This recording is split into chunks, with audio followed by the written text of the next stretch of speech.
আসসালামু আলাইকুম রহমতুল্লাহ। আমরা সোশ্যাল মিডিয়ায় জমশেদ মজুমদারের যে ভিডিওটি তিনি একটি শেয়ার করেছিলেন, ক্যাপশন স্ট্যাটাস লিখেছিলেন, সেটাকে নিয়ে অনেক তোলপাড় হয়েছে মিডিয়া জগতে। অনেকে অনেকভাবে ব্যাখ্যা করছেন, বিশ্লেষণ করছেন। তো আমরা চলুন তার সেই স্ট্যাটাসটা দেখে আসি, কথা বললে শুনে আসি, পড়ে আসি, তারপরে বিস্তারিত আলোচনা যাচ্ছে।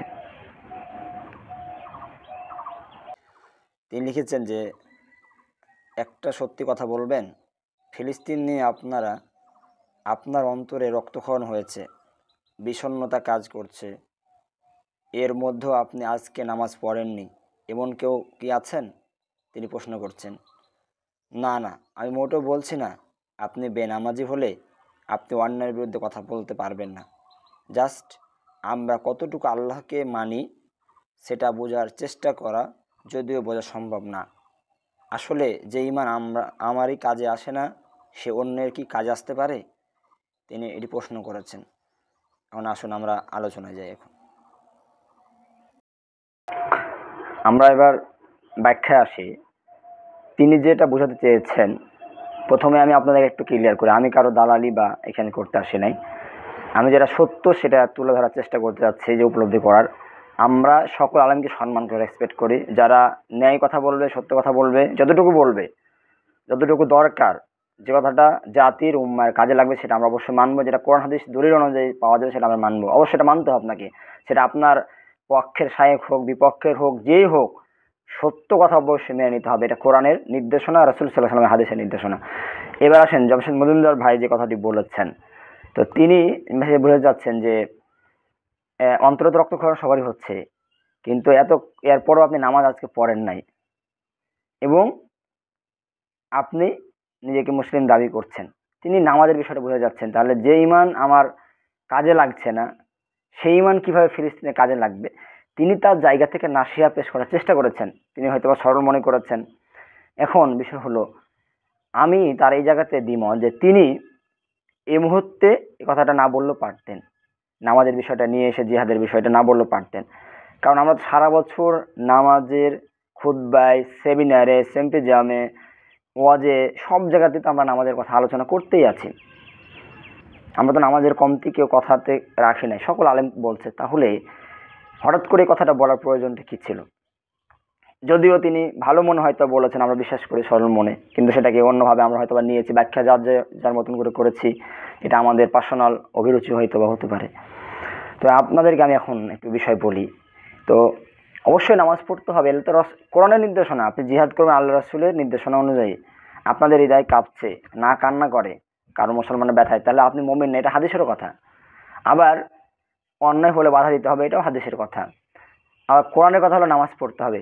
আগে নামাজ পড়ার কথা বলা হয়েছে দিন প্রতিষ্ঠার পরে। ঈমান আনার পরে নামাজ ফরজ করা হয়েছে। তাহলে আপনি নামাজ কেন পড়বেন না ভাই? আপনি মুসলিম, তাহলে ব্যথিত কেন? তিনি এই কথাটা বলেছেন, আপনি সহজভাবে নিতেন এবং কাজ করতেন। তিনি এই বলা মানে যে সব জিহাদ থেকে পিছিয়ে গেছে, এমনটি না।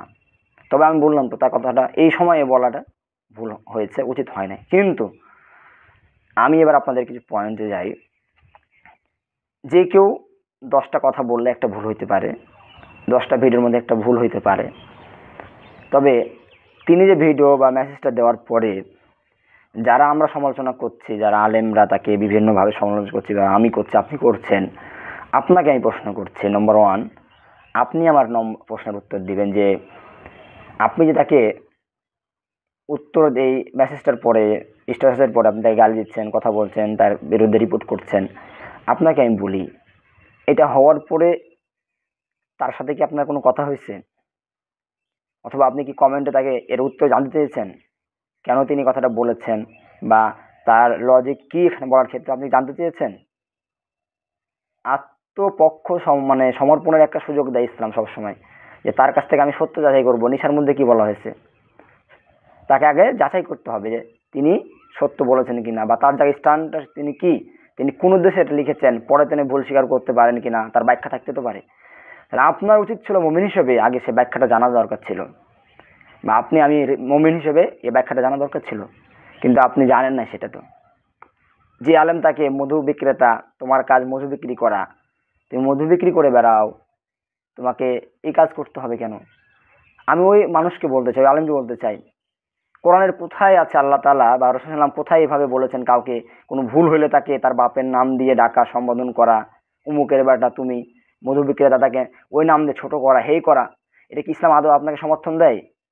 এটা কোন দায়িত্বে আপনি পড়েন? এটা কোন কোরআনের কোথায় আছে, হাদিসের কোথায় তাকে এভাবে নাম সম্বোধন করা আপনার? আল্লাহ রাসূল কি এটা করেছেন? আপনি তাকে এভাবে ডাকলেন। তাহলে আলেমরা যারা আমরা, অনেক তো বলে সাধারণ পাবলিক, আলেমদের কাজ হলো নামাজ পড়া, খুতবা দেওয়া, মসজিদ থাকা, রাজনীতির কথা কেন বলবে, রাষ্ট্র কেন আসবে তারা? এটা কি আপনি মেনে নেবেন? এই কথাটা কি সঠিক? এটা সঠিক না। কারণ আলেমরা সব কাজ করবে, শুধু আলেমরা না, যারা মুসলিম হিসেবে দাবি করে তাদের উপর ফরজ করে দেওয়া সব কিছুই। কোরআনের এ টু জেড পর্যন্ত সকল কিছু তার উপর ফরজ। এর মধ্যে রাষ্ট্র বাদ যায় না, দাওয়াতি কাজ বাদ যায় না। কেউ যদি ব্যবসায়িক হয়, ভ্যান চালক হয়, সে কি দিনের কথা বলতে পারবে না?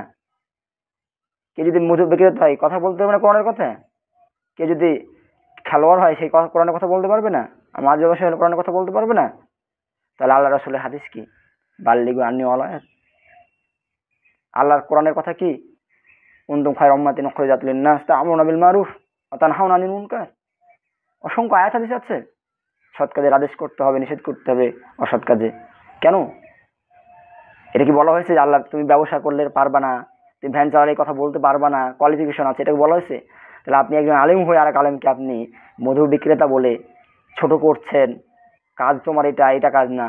আপনি কোথায় পেয়েছেন ফতুয়া? আপনি যদি না আলেম, আমার কিছু আলেম গালি দেয়, কথা বলে কর্কশ ভাষায়, এমন ভাষা ইন্টার ব্যবহার করে, তুই তাকার করে। একজন দায়ীর কি বৈশিষ্ট্য তুই তাকার করা? কোরআনের কোথায় আছে, হাদিসের কোথায় আছে? আপনি দেখান যে আল্লাহ রাসূল কাউকে তুই তাকার করে কথা বলেছেন। আপনি কেমন দায়ী? আপনার মুখ থেকে তুই বলা বের হয়, কথা এভাবে গালি দেন, আপনি রাগান্বিত হন, কথার কোনো মার্জিত নাই, তাহলে আপনি কিভাবে আলেম হতে পারেন? আপনি দেখান আমাকে। আপনার সাথে আপনার চ্যালেঞ্জ থাকলো, আপনি যদি আলেম হন সত্যিকার অর্থে, আপনাকে চ্যালেঞ্জ করে একটা আয়াত হাদিস দেখান যে এইভাবে কথা বলা, কাউকে খারাপ ভাষায় এইভাবে কটাক্ষ করা, কারণ নাম ধরে ভুল করলে তাকে এভাবে করা। আপনি ভুল ধরার পদ্ধতি জানেন না মিয়া, আর আপনি ওয়াজ করেন, আপনি মানুষের ভুল ধরেন। আপনি ভুল ধরার সংশোধনের পন্থা আগে অবলম্বন করেন কোরআন হাদিস অনুযায়ী, এরপর আপনি কথা বলেন, এরপর মানুষের ভুল ধরেন। আল্লাহর রাসূল সাল্লাল্লাহু আলাইহি ওয়াসাল্লামের স্পষ্ট নির্দেশনা আছে, আল্লাহর কোরআনের নির্দেশনা আছে, হাদিসে অসংখ্য বলা হয়েছে কাউকে কষ্ট দেওয়া যাবে না, মুখ দ্বারা এমন কথা বলা যাবে না যেটা দ্বারা কষ্ট পায়, এমন নামে ডাকা যাবে না যেটা দ্বারা কষ্ট পায়। আপনি মুসলিম, আপনার জিহ্বা মুখ দ্বারা একজন মুসলমানের মান সম্মান আপনার জন্য আমানত। আপনি একজন না জেনে শুনে একটা বিষয় নিয়ে তার সাথে কথা না বলে আপনি ইচ্ছা মতন ফেসবুকে লিখলেন, ভিডিও করলেন, গালি দিলেন, তাকে খারিজি বানাই দিলেন, তাকে পেট্রো ডলার বানাই দিলেন, সেটা যে কেউ হইতে পারে। আপনাকে এখতিয়ার কে দিয়েছে? ইসলাম এটা দিয়েছে কারো মান সম্মান ক্ষুণ্ণ করার?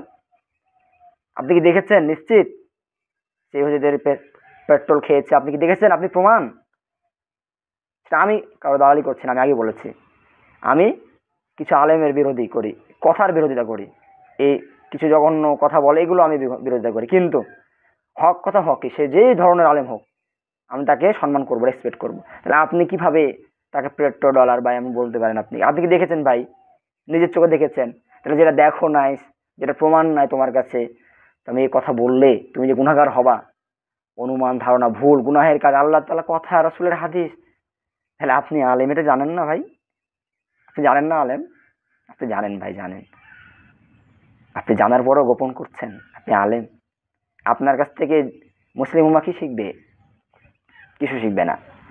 তাই আমি বলতে চাই, জমশেদ মজুমদার যে কথাটি বলেছেন, হয়তোবা তিনি সঠিক কথাই বলেছেন, নামাজের কথা বলেছেন। এর মানে এই নয় যে তিনি জিহাদের বিরোধিতা করেছেন, সেখানে তিনি এটা বলতে চান না, তিনি এটাকে নামাজের, কিন্তু কথাটা এমন মুহূর্তে বলেছে যে যে সমাজে মুসলিম উম্মাহ কষ্টের মধ্যে আছে, সেজন্য আমরা কথাটাকে ধরে নিয়েছি। এর চাইতে অনেক কঠিন কথা তিনি অন্য সময় বলেছেন, অন্য আলেমরা বলেন, কিন্তু সেটা আমরা ধরি নাই, কারণ ওই সময়টার সাথে যাই নাই। কারণ যে সময় বলতেন সে সময়টা এত ক্রাইসিস মুহূর্ত, পিক মুহূর্ত ছিল না, কিন্তু এখন ইমোশন ছিল, এত মুসলিম মারা যাচ্ছে, আবেগ স্বাভাবিক। প্রিয় ভাইয়েরা, আসুন, আপনি জিহাদ করবেন আল্লাহর জন্যই করবেন, নামাজ হয়তো আপনার জন্য ভাই। পরিবর্তন হয় নিজে। কারো সমালোচনা করতে হলে আগে কোরআন হাদিসের দৃষ্টিভঙ্গি থেকে সমালোচনা করুন, যতটুকু করা দরকার। আপনি তার এই কথাটা বলতে পারতেন, ভদ্র ভাষায় তার সাথে কথা বলে বুঝাতে পারতেন, আপনি ততটুকু সমালোচনা করতেন, বলে যে কথাটা তার বলা ঠিক হয় নাই, সংশোধনের পন্থা আপনাকে অবলম্বন করতে হবে, কিন্তু আপনি সেটা করেন নাই। প্রিয় দেশবাসী, আপনাদেরকে আমি আহ্বান জানাবো, যারা ভিডিওটি দেখছেন, আমরা কারো পক্ষে বিপক্ষে না, আমরা একটা দেহের নাই, মুসলিম উম্মা। জমশেদ মজুমদারও আমার দিনী ভাই, আরও যারা আলেম আছে তারাও আমার দিনী ভাই। যে নামাজ পড়ে সে আমার মুসলিম, সেই সকল মুসলমান আমার ভাই। সবাই জান্নাতে গেলে তো আপত্তি আপনার আমার নাই। আমরা সবাই ঐক্য বলে ঐক্যবদ্ধ হয়ে দেশের জন্য কাজ করব, জাতির জন্য কাজ করবো, এটা আমাদের চাওয়া পাওয়া। আলেমরা ঐক্য না হলে কে ঐক্য হবে? তাই আমি আহ্বান করবো আমার জায়গা থেকে, আমি বলতে চাই আপনাদেরকে যে যারা অযথা না বুঝে বিভিন্ন সময় লেখালেখি গালাগালিজ করেন, আপনি আগে ভালো করে পড়েন, আগে মুসলিম হন, এরপর গালিগালাজ করেন। কোন মুসলিম গালি দিতে পারে না, তাহলে আপনি গালি দিলে আপনি তো মুসলিম থাকেন না রে ভাই। কোরআন হাদিস অনুযায়ী আপনি তো মুসলিম না। মুসলিমের চরিত্র তেমন হওয়া দরকার না, এমন হওয়া উচিতও না। আপনি সম্মান দিয়ে কথা বলেন, আল্লাহ রাসূল ইহুদি থেকে সম্মান দিয়েছেন, আপনি মুসলমানকে সম্মান দেন না, তাহলে আপনি আবার নিজেকে মুসলিম দাবি করেন, আলেম দাবি করেন, দায়ী দাবি করেন, কিভাবে? আসুন, আমি সকল আলেমদেরকে বলতে চাই, যারা সমালোচনা পাওয়া মাত্রই টুক করে সমালোচনা করেন, আপনি আগে আমার প্রশ্নের জবাব দিবেন, আপনি দলিল দেখাবেন যে কারো কথা শোনা মাত্রই তার সাথে কন্ট্যাক্ট না করে, তার ভুলগুলো না বুঝিয়ে, তার আত্মসমালোচনা, তাকে আত্মপক্ষ সমর্পণ করার সুযোগ না দিয়ে তার বিরুদ্ধে লেখালেখি করা, তাকে গালি দেওয়া, এটা আপনি কোথায় পেয়েছেন? এটা একটা দলিল আমাকে দিয়ে যাবেন, একটা স্পষ্ট দলিল দিবেন। আর যারা ভাইয়েরা রিপোর্ট মেরে তার ফেসবুক আইডিটা ব্যান করেছেন বা নষ্ট করেছেন, এটা তো দরকার ছিল না ভাই। এটা তো দরকার ছিল কি আমাদের যে তার আইডিটাকে নষ্ট করার দরকার তো ছিল না। আপনি কমেন্টে লিখতে পারেন। আমরা আসলে ক্ষমতা যেখানে দেখা দরকার সেখানে দেখাতে পারি না। আমরা সব সময় নরম জায়গাতে গরম ঝাড়ি, আর যেখানে গরম থাকে সেখানে কি নরম কথা বলে চলে আসি। এটা আমাদের অনেক দুর্বলতা। আমরা দেখেছি বিগত আওয়ামী লীগ ফ্যাসিজমের সময়তে কেউ কথা বলতে পারে নাই, অনেক আলেমরা কথা বলতে পারে নাই, এই করতে কোনো কথা বলতে পারে না, গলাবাজি করতে পারে নাই।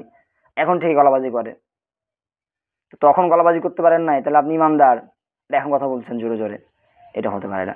তাই আমি আহ্বান করবো আপনার ভিডিওটি শেয়ার করবেন। আমি আমার জায়গা থেকে আহ্বান করব, আসুন আমরা মুসলিম, প্রত্যেক মুসলিমের মান সম্মান একজন মুসলিমের কাছে আমানত, এবং মুসলিম উম্মার প্রত্যেকটি জিনিস আমাদের কাছে আমানত, আল্লাহ তাআলার পক্ষ থেকে আমানত, রাসূলের পক্ষ থেকে আমানত। আর এই আমানত রক্ষা করা আমাদের জন্য দায়িত্ব। শুধু ফিলিস্তিন নয়, ফিলিস্তিন সারা বিশ্বের মুসলমানরা আমাদের জন্য আমানত। এবং কি নির্দোষ কোনো মানুষ যদি আহত হয়, তার পক্ষেও সিম্প্যাথি দেখানো আমাদের দায়িত্ব, নৈতিক দায়িত্ব। এটা আমাদের ইসলাম ধর্ম শিক্ষা দেয়, আমার রাসূল সাল্লাল্লাহু আলাইহি ওয়াসাল্লাম শিক্ষা দিয়েছেন।